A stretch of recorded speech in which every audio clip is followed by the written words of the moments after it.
Well over a third of North Americans believe we've been visited by creatures from another world. An astonishing number, considering no alien has been photographed, interviewed, or given a press conference. This belief in alien life forms is fueled by the crash of an unidentified flying object in Roswell, New Mexico, over 50 years ago. The crash in the desert town of Roswell is a sacred event for UFO believers, tantamount to the birth of Christ. Roswell was a turning point in man's history. It clearly established several interesting things. One, we're not alone in the universe. This is the Holy Grail. This is the smoking gun. This is the case that will prove that UFOs are extraterrestrial. The United States Air Force claims the Roswell story is just a fairy tale. Roswell never happened. There never was a spacecraft that landed Roswell. There never was an alien.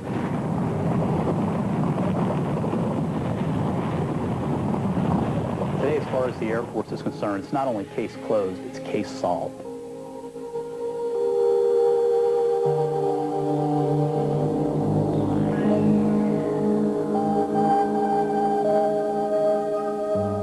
The roots of the Roswell story can be traced back to the late 19th century, the dawn of the modern era of UFO sightings. A time when magnificent men and their flying machines are on a quest to conquer flight. And the people who see UFOs aren't seeing flying saucers, but monstrous airships, man-made. During 1896, 1897, there was a technology mania sweeping across the United States. And there was a rumor that an American had been the first person to perfect a heavier-than-air flying machine, a practical vessel. In that climate, people started seeing airships everywhere. There are accounts that describe these airships with wings flapping like a giant bird. Each report that is printed in the newspapers fuels what becomes a national obsession.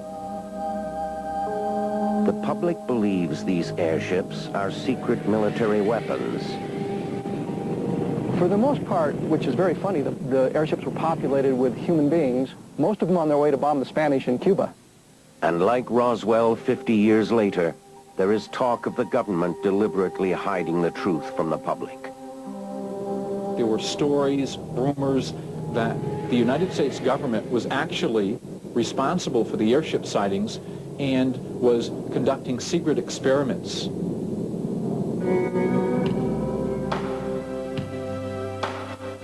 In the small town of Aurora, Texas, there is an account that has a remarkable parallel with Roswell 50 years later. There are reports that the remains of a crashed airship have been uncovered, as well as the body of the pilot, an alien being. The report is published in the Wise County Messenger and is picked up by other newspapers. People drive for hundreds of miles to the local cemetery to see the alien remains. But soon, doubts are cast on the entire story. It apparently was started by a stringer for the Dallas Morning News who was from Aurora. Aurora had been bypassed by the railroad, and disease had pretty well decimated the population, and he was trying to put his small town back on the map. Within a week, the story dies down and is forgotten. Named the father of aviation. In the next several years, the Wright brothers invent the airplane, and the fantasy of heavier-than-air flight craft becomes reality. The mystery is all explained, UFO sightings die off, until World War II. Memory of the first airplane. The air battles during the Second World War give people across the globe a new reason to fear the skies. There is a sudden resurgence of UFO sightings. And it really was a byproduct of World War II. That was really the first time in U.S. history or in world history that people really watched the skies. They were looking for enemy bombers. During World War II, the Japanese launched balloon bombs that actually landed in the northwestern United States, and 4 people were killed. There were lots of reports by pilots of strange vehicles, each side thinking they were the other's secret weapons, so of course it didn't talk a lot about it. It's only after the war when the pilots got together, I thought they were yours. Oh, we thought they were yours. The public is terrified of new weapons of mass destruction that can be launched from the ground and flown through the air without a plane or a pilot. Everyone had German V rockets on their minds, and there was a war hysteria at the time. People were very concerned about foreign weapons and the atomic bomb, and the atomic bomb would be deployed most likely in the form of a rocket. This morbid fascination with the skies soon turns into a frenzy. On June 24th, 1947, a remarkable sighting. Amateur pilot Kenneth Arnold is flying his single-engine plane when he sees strange crescent-shaped objects in the sky. This sighting is the spark that will lead to the country's excitement over Roswell, for it is the first time an airborne pilot sees UFOs. He wasn't thinking space travelers. He was thinking secret government vehicle. Wow, so fast. Look at that. And 9 of them. He timed the sighting, the objects moving between a couple of points on the ground, and determined they were moving around 1,800 miles an hour. In 1947, we hadn't even broken the sound barrier yet, which is, 760 miles an hour at sea level. Here's something moving about 3 times that speed, or 2 times that speed plus. After the atom bomb was developed in secrecy, you see, everybody knew the government did some things that they didn't tell us about. Arnold first calls authorities about the UFOs, but gets no response. To the Air Force, the Kenneth Arnold sighting is a common occurrence. I think it'd be safe to believe that Kenneth Arnold saw things that pilots see today and have seen for years. When you're flying, it's very difficult to judge the time, speed, and distance. That's why you have aircraft instruments inside your aircraft. Dismissed by the authorities, Arnold tells several newspapers about the strange objects. They grab the story and run with it. Newspapers across the states print the headline, "Flying Saucers," and a new phrase is coined. Prior to 1947, there were only a handful of reports in which people had said that they had seen flying saucers and actually used the term saucer. And it just kind of hit the public at the right time with the right kind of mystery, and it moved something in the human psyche, and that was why the Kenneth Arnold sighting, I think, became such a big one. And then people began looking for UFO sightings, began going out and looking for UFOs. And triggered by that press report, there were several hundred, if not thousands, of flying saucer reports all over the United States and around the world. The very next day, 9 objects are seen over Kansas City. A week later, 2 oval-shaped flying objects are seen in Pueblo, Colorado. In Oklahoma, 2 illuminated discs. There are hundreds of sightings across North America. When a strange vehicle crashes in Roswell, New Mexico just 2 weeks later, the world is ready to believe flying saucers are real. And now back to Turning Points of History on History Television. In southeastern New Mexico, rain falls for only a handful of days in the year, and visibility stretches for hundreds of miles. There lies the sleepy town of Roswell. There's barely a blip on the map. Roswell looks like it jumped out of a Norman Rockwell painting of Main Street, USA. Stuck in the middle of the New Mexican desert, it is also the home of great Western legends. Sheriff Pat Garrett built a home here after he gunned down Billy the Kid. Roswell is cowboy country. It was the land of manana. We didn't do anything today if we could do it tomorrow. But even this small ranching town gets infected with UFO fever. Alerted by Kenneth Arnold's sighting, the folks of Roswell start witnessing strange happenings in the skies above them. Well, they looked just like flying saucers. And they had lights all over them. There was quite a few of them that used to fly across that area up there. Residents suspect this night activity is a high-security military experiment. They don't seek explanations, for on the outskirts of Roswell is the home of the elite bomb group, the 509. Its most revered members flew the Enola Gay that dropped the first atom bomb on Hiroshima. It was a very top-secret base, very sensitive base, and there was a lot of security on the flight line and around there because of the nature of the aircraft that were assigned there and the mission that they had there. Near Roswell is the White Sands Proving Ground where captured German V-2 rockets are launched and advanced radar is tested.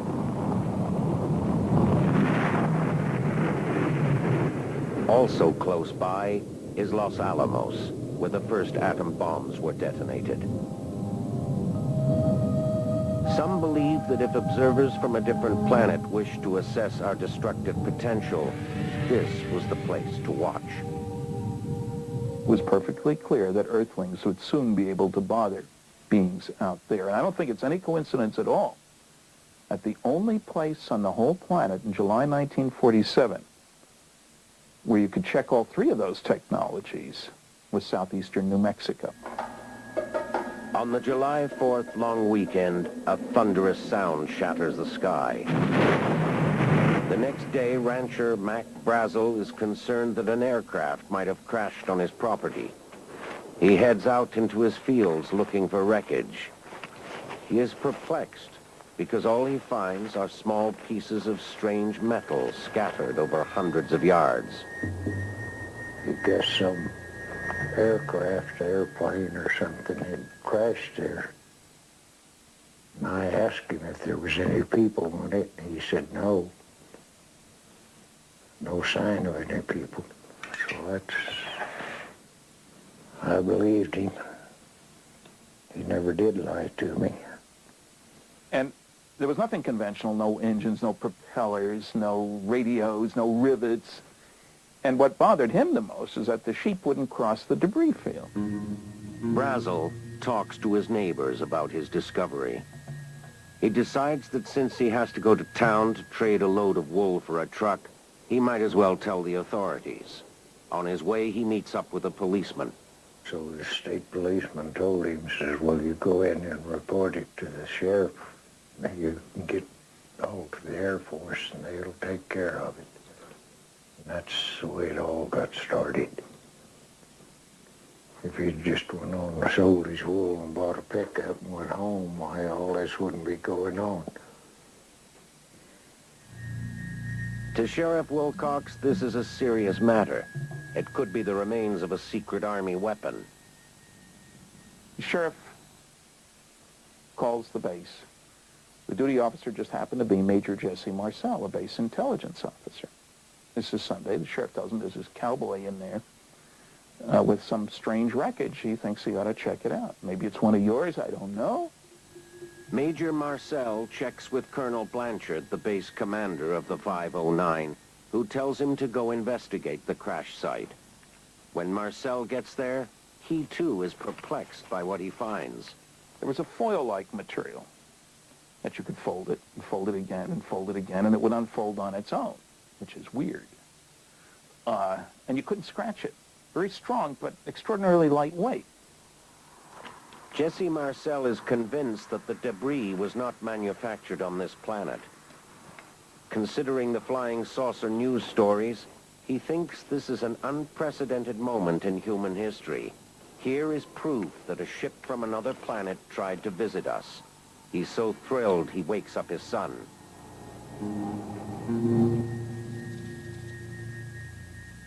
So I put my bathrobe on, followed him into the kitchen, and on the kitchen floor there was a lot of metal parts and debris, and I sort of did not know what it was. And he said words to the effect that this is parts of a flying saucer. And at that time I wasn't even quite sure what a flying saucer was. I thought, well, this is something unusual. And he did say that this is probably something we'll never see again. That's the reason he drove out of the way to the house to show it to us. What 11-year-old Jesse Marcel sees that night is breathtaking. I guess the most important thing that I recall from that time was a little beam that I picked up, and I remember there was some, it looked like writing on the inner surface of it. You know, the kitchen light was over my left shoulder, so I held it up like this to look at this writing. There's a kind of a purple geometric symbols and figures written along the inside of this beam that I recall looking like an I-beam. You know, after we looked at this material for about 15 or 20 minutes, we put it back in some of the cardboard boxes that it was initially put in, and I helped my dad bring it back out to the car, and he drove off to the base, and I went back to bed. Major Marcel drives to the base with this very sensitive cargo. When he returns much later, he is fidgety and nervous. When he did come back, he sat my mother and myself down and saying, this is something that we're never to talk about again, that it didn't happen. It's a non-event, so don't ever talk to us about your friends or even amongst the family as far as that goes. The debris is stored in Hangar 84. It is guarded as closely as a captured enemy aircraft. Colonel Blanchard believes he is on the verge of making history. Aliens have landed, and he is the only one that has proof. He orders his public information officer, Walter Haught, to issue a press release. My first reaction was, oh no, not us.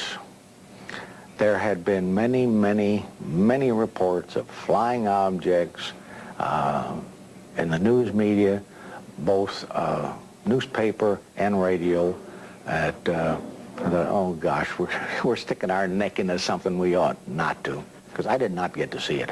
I had no idea what I was writing about other than what I was told to do. News reporter Frank Joyce then reads the release on the local radio station, KGFL. The boss, W.E. Whitmore, calls down, Frank, what the hell is going on down there? And I say, Mr. Whitmore, I got this release from the air base. Mr. Whitmore comes in and says, Joyce, where is that release you say you have? You got a release? Let's see it. So anyway, I started looking at this release. I finally found it, pulled it out, handed it to him, and he gets this release, and I can still see him. He looks at this release, and then he looks up at me. And then he walked out, didn't say, and I thought, boy, I'm really in it now, you know. I'm in the middle of something here that's pretty big, and I mean, it's really big. The story acquires a life of its own. No sooner does it hit the wire service than the news of a crashed flying saucer is broadcast across the country. Late this afternoon, a bulletin from New Mexico suggested that the widely publicized mystery of the flying saucers may soon be solved. Army Air Force officers reported that one of the strange discs had been found and inspected sometime last week. Reporters all across the world hustle to get to the bottom of this front-page scoop. To obtain all possible late information. Joe Wilson reports to us now from Chicago. It was like panic. We had one phone line into our office, and the phone rang continually. I went home for lunch, and the phone rang at my home continually. Finally, I told my wife to take the phone off of the cradle and forget it. Got back to the base, and it was still going on out at the base. At the base, Major Marcel is given strict orders. Load the debris onto a B-29 and take it to the high-security Wright-Patterson Air Base near Dayton, Ohio. This is where enemy weapons are inspected by the top investigators in the country. Marcel makes one stop at the 8th Air Force in Fort Worth, Texas, where Commander General Roger Ramey takes charge. Ramey wants the wreckage examined by his own man, Warrant Officer Irving Newton, a meteorologist. But Newton is manning the weather station. And I get a notice, a call, telephone call. And they said the general would like you to come over to his office and identify something. And I said, well, I'm sorry, I can't leave here. I'm the only forecaster here, and there'll be airplanes coming in, there'll be airplanes calling in into flight service. I just can't leave. Okay, everything done. About 5 minutes later, the telephone rings again. This is General Ramey. He says, get your ass over to my office. He says, if you got a car, drive it. If you haven't, take the first car with a key in it and get over here. Aye, aye, sir. Newton examines the debris while an anxious press wait outside, wondering whether the story of the century will be confirmed. So I went into the general's office, and here's all this crap on the floor, like in all those pictures. And I says, is that your flying saucer? And they said, well, yes, it is. And I said, well, that's a bunch of horse pucky. I said, that's a Ray-1 sound, target and a balloon in there. And if it isn't, I said, I would eat it without salt or pepper. I know what that is. Ramey calls the press in. The verdict has changed. The debris is from a common weather balloon. And as for that I-beam with all those strange markings, it was from a radar reflector. We discovered that the radar reflectors were manufactured during World War II, during a time of great shortage in the United States. And this particular contract was given to a toy company. These were they were made of balsa wood and tinfoil. And part of the tape that they used to reinforce the seam was actually tape that they used in manufacture of toys. And so it did have colorful symbols on it. And when people found these objects in New Mexico, they were definitely surprised to find them and wouldn't know what they were. The story is dead. Back at the 509, the dream of making history is deflated. General Ramey came out with a statement to the effect that we were wrong. There was a weather balloon. Period, end. When the general said it was a weather balloon, it was a weather balloon. There are no more investigations. No one questions the second press release. The town of Roswell, which had risen briefly out of obscurity, once again descends into a sleepy torpor. Nobody even thought anything about it. There's so much going on out that base and all the country back in those days, atomic bomb. Hell, it could have been anything. Nobody was that curious about it because it wasn't a need to know. The story of an alien crash landing may have died, but it refused to be buried. 40 years later, the story is resurrected, and this time they find more than just metallic debris. And now back to Turning Points of History on History Television. In the next 40 years, countless stories of alien visitations make the headlines. People see them, talk to them, and are even abducted by them. But the crash at Roswell continues to overshadow every other event in the UFO world. What we found were very credible people, witnesses whose backgrounds do check out, telling us this story is real. And the story they are telling is that there was a cover-up. New details are revealed as officers from the airfield at Roswell start contradicting the Army's official story. Jesse Marcel Sr., after years of silence, finally tells his son that the press photos at Fort Worth were staged. You know, the material that we saw on our kitchen floor was not like the debris at the office of General Ramey in Fort Worth. Because looking at those photographs, you know, what I saw there was obviously what looked like a balloon with a metal radar target there. I'd seen targets before. My dad had worked with them. Oh, he knew there was a cover-up. He was told not to say anything. He knows it wasn't a radar reflector from a weather balloon. He knows that what was shown in the general's office wasn't what he brought in and wasn't what the rancher picked up. He saw the stuff out there. His son saw the stuff. His son has looked at the picture and said, that's not what we had on the kitchen floor. My dad said that the material was substituted.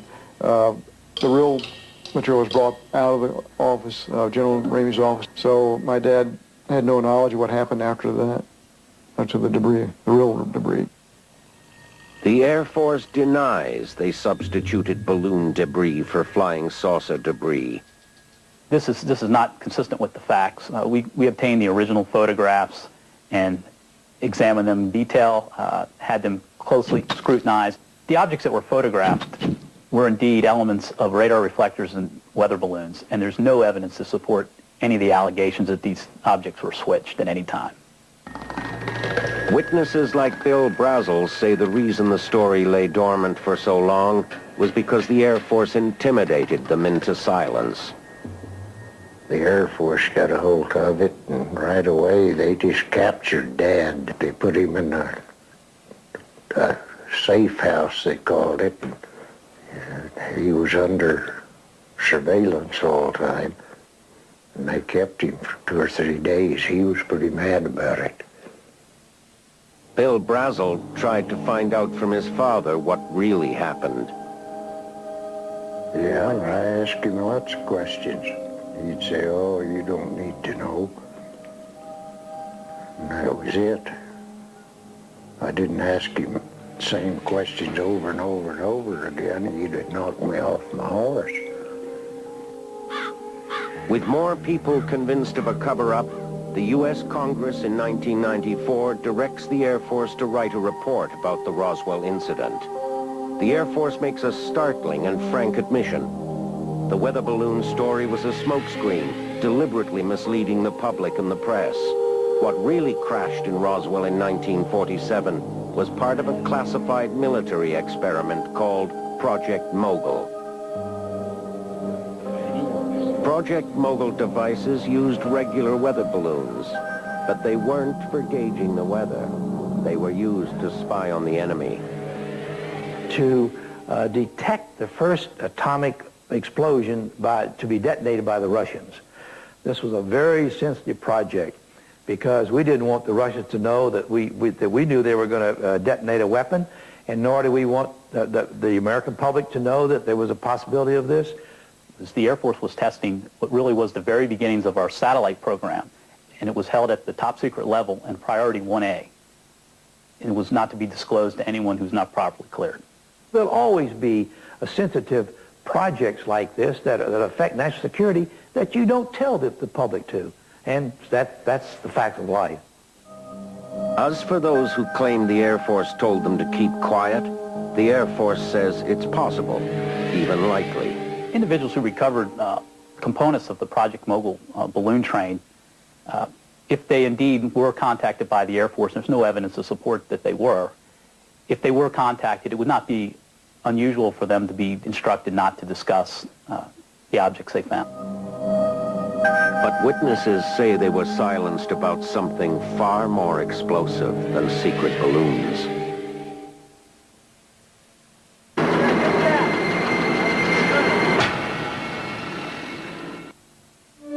And now back to Turning Points of History on History Television.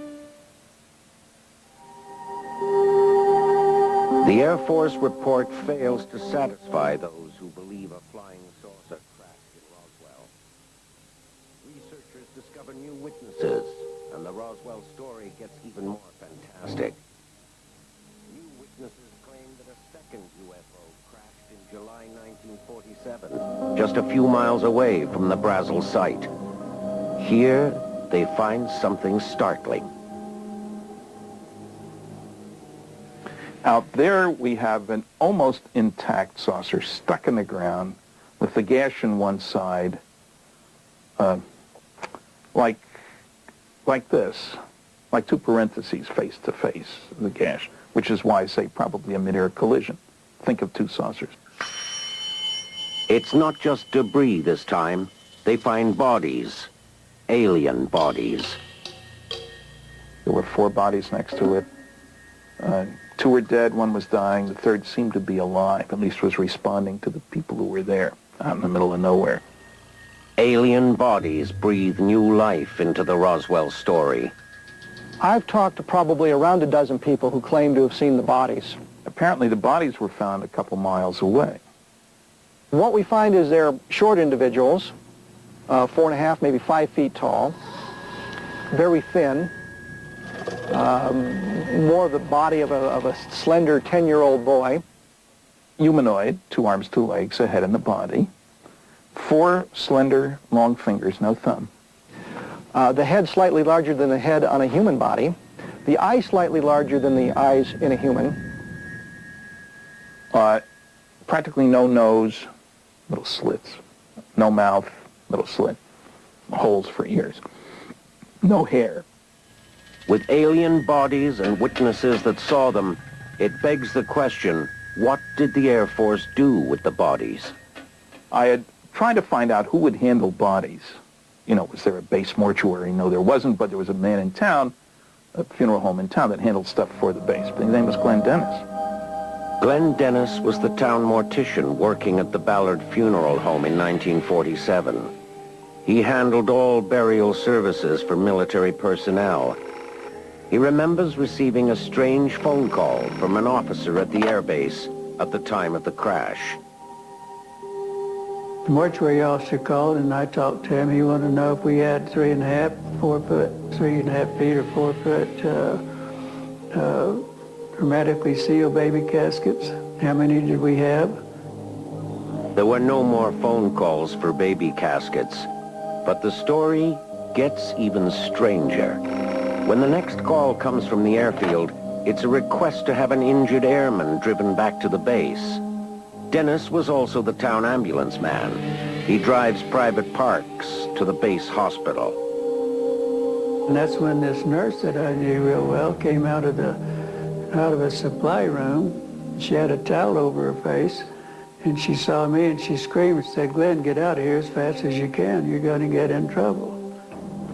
Dennis claims a belligerent red-haired captain then threatened him. Parks goes inside, and that's when he gets threatened by a nasty red-headed officer who tells him, "You don't say anything." He doesn't know anything. It's only after he talked to the nurse that he found out about the bodies. My nurse drew me a diagram back, and then when I met her out at the base that day on the back of a prescription pad, she drew me what she thinks she saw. She told them that she had to participate in a dissection or an autopsy of these strange bodies that stunk to high heaven. 4 fingers, again, a completely independent witness now. Glenn Dennis is not the only witness saying there were bodies. Dozens of people have come forward. Frankie Rose says she was sworn to secrecy, but 40 years later, she broke her silence. My dad was Dan Dwyer, and he was a fireman at the Roswell Fire Department. They received a call that they thought was a plane crash. And they arrived at the location where he said a flying saucer had crashed. And there was one of the little people that was still alive, and there were 2 that were dead. Naturally, they were collected, put into lead-lined body bags, which, given the 509th Bomb Group being an atomic bomb group, would have had access to those, transported to the Roswell Army Airfield, kept in Hangar 84 for a short period of time, and then were loaded on 2 separate aircraft in case one of them crashes, and flown out of Roswell and onto Wright-Patterson, Wright Base at the time, Wright-Patterson Air Force Base, for subsequent study. The Air Force dismisses all accounts of alien bodies as uncorroborated speculation. What we know today as the Roswell incident is really very similar to a fish story. What started as a fish this big has now grown over the years to this big, bigger, and bigger. Alien bodies secretly housed on U.S. Air Force bases. This is the conspiracy theory that fuels an Unsolved Mysteries episode on Roswell. Hundreds of callers respond. When an underground video is broadcast of a supposed autopsy on an alien, the U.S. Air Force decides it is time to put an end to this. The Air Force issues a second report on Roswell in 1997. This time it focuses on the sightings of alien bodies. It says that people who claim they saw aliens actually saw crash test dummies. What we were able to reconstruct is that individuals did see Air Force testing taking place in the New Mexico desert near Roswell. And there were indeed odd objects being dropped, some that looked like spacecraft. There were anthropomorphic crash test dummies that do fit the classic description of an alien.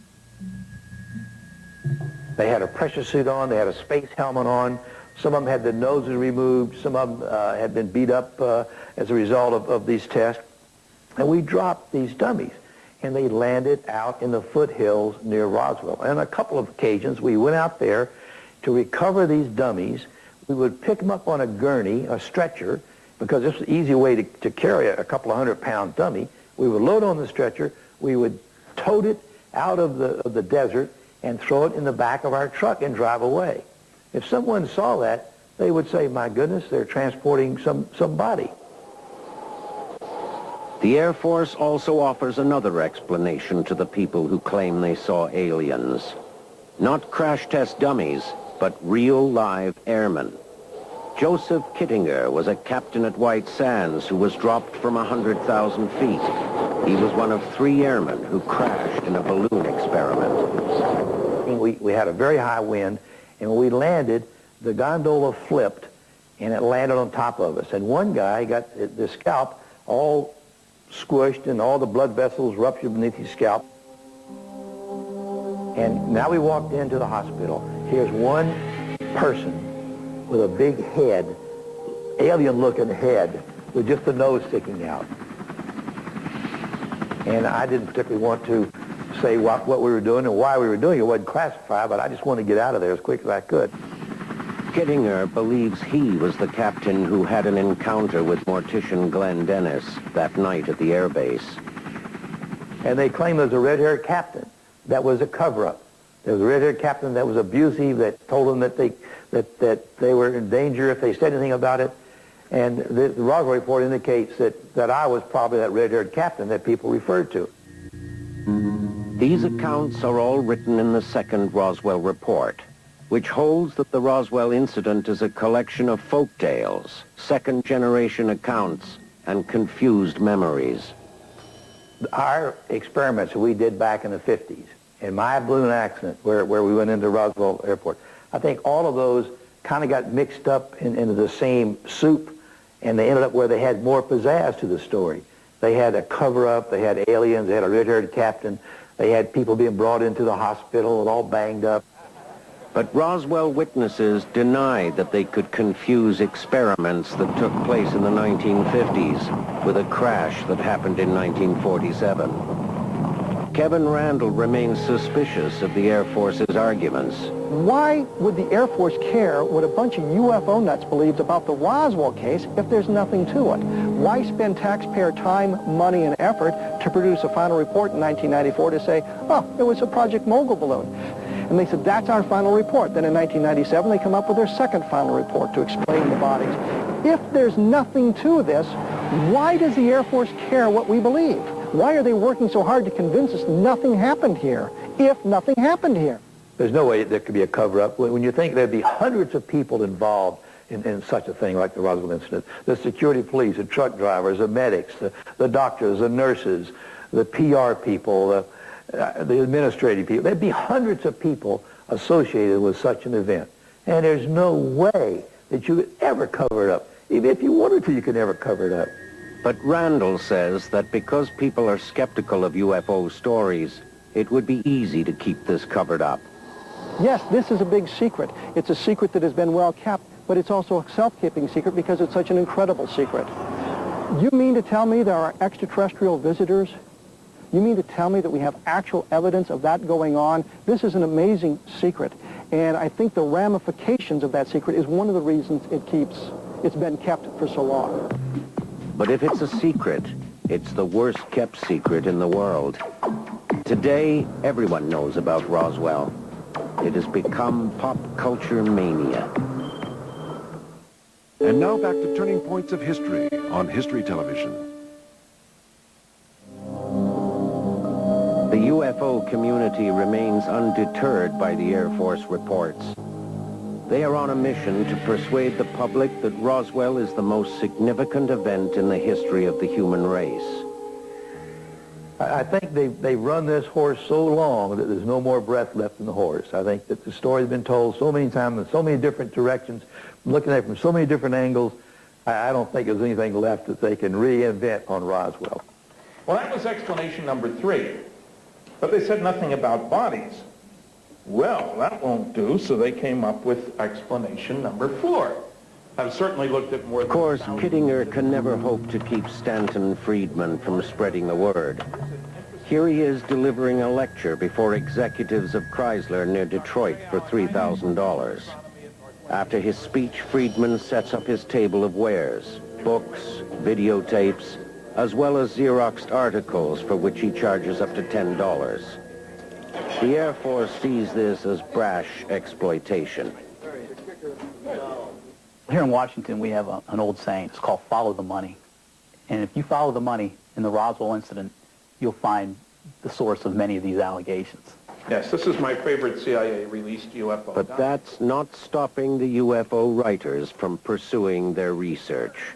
Much more. If that's the best somebody can do, they attack Roswell. Time magazine complains about Roswell making money from celebrating the 50th anniversary. What does Time do? Puts the word Roswell on the cover. It was their best-selling issue all year until Princess Di died. That's the pot calling the kettle black. Why did they put it on the cover? Because they wanted to sell magazines. Irving Newton is bemused by all the fuss. They say, don't you get tired of talking about this? Hell no, I get a big kick out of this. And I'm not going to lie. I says, I'm the only guy that hasn't written a book. They said, well, why don't you write a book? I said, that's what I should do. Hire some outfit, make a real fancy cover, about this thick, nice cover on the back with a good binding on it. You open it up and the first page, horse pucky. The whole damn book. I could sell those like crazy.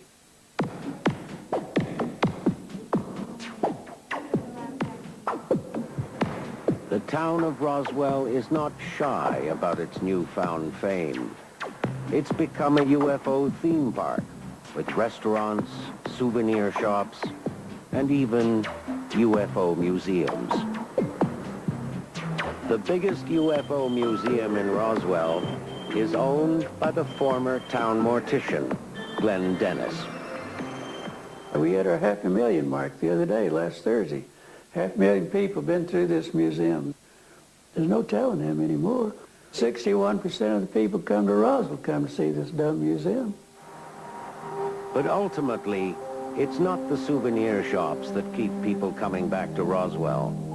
There is a deeper appeal to the Roswell story that has captivated millions. In an age where science has explained away spirits, ghosts, and even religion, UFOs are the one phenomena that suggest we are not alone in the universe. UFOs are a substitute for God in a secular age. What is it that Wilford Brimley said in the movie Cocoon? We won't get sick, we won't get any older, and we'll never die. And that's the message. Look at all the kids are taught that there is an Easter Bunny, there is a Santa Claus, and there is a Tooth Fairy.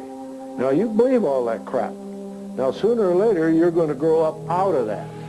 So what have I got left? I need some mystery in my life. So why don't we have aliens? Okay.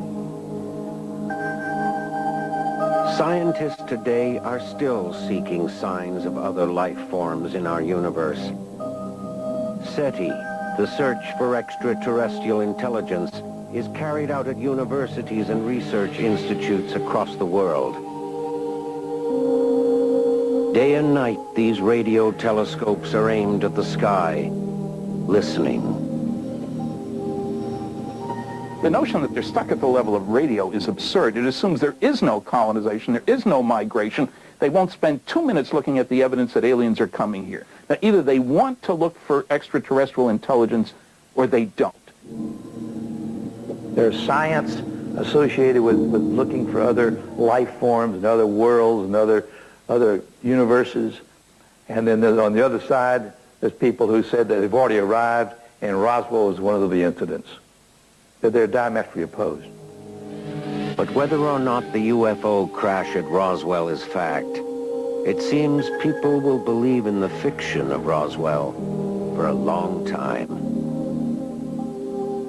The UFO mystery will not be solved by looking to the skies and searching for evidence of aliens or otherworldly beings, but by looking to the earth and at the human mind and at what deep-seated psychological needs are being fulfilled. Science says that God and religion are false. Yet aliens could exist. And if they have the technology for interstellar space travel and to visit Earth, and if they transfer that technology, they could elevate us to the immortal realm of the gods.